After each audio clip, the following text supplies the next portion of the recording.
বাংলাদেশি ক্রিকেটারদের পাওয়ার হিটিং নিয়ে মিথটা ভেঙে দিয়েছেন জুলিয়ান উড যখন তিনি বাংলাদেশ টিমের সঙ্গে কাজ করছেন এবং অনেকে খর্বকৃতর হলেও কিংবা পাওয়ার না থাকলেও আলটিমেটলি অনেক প্লেয়াররা কিভাবে পাওয়ার হিটার হতে পারেন এবং সেই সঙ্গে বাংলাদেশের অনেক প্লেয়ারদের পাওয়ার হিটিং করার ক্যাপাসিটিও আছে বিশ্বাস করেন এই ইংলিশ কোচ।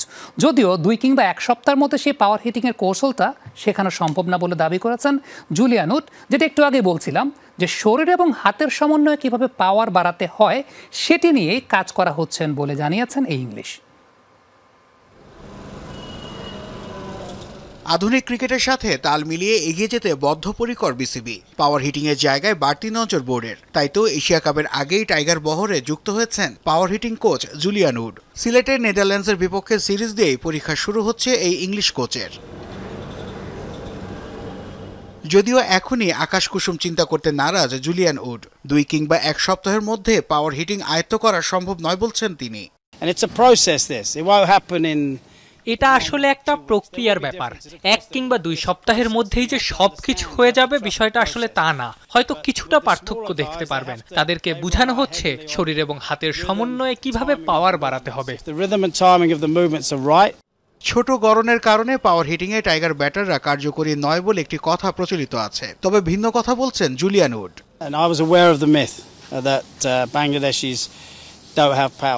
একটা মিথ আছে, বাংলাদেশের ব্যাটারদের মধ্যে পাওয়ার নাই। আপনি যদি উইন্ডিজের ক্রিকেটারদের দিকে তাকান, তারা গড়নে একটু বড়।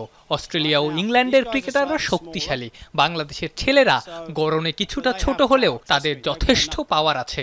সবচেয়ে বড় ব্যাপার, আপনি পাওয়ারটাকে কিভাবে কাজে লাগাবেন তা জানতে হবে।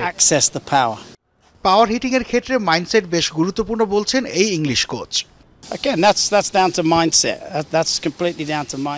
এটা সম্পূর্ণ মাইন্ডসেটের উপর নির্ভর করে, যা আমরা দেখাশোনা করছি এবং নিজেদের মধ্যে আলোচনা করে কাজও করছি।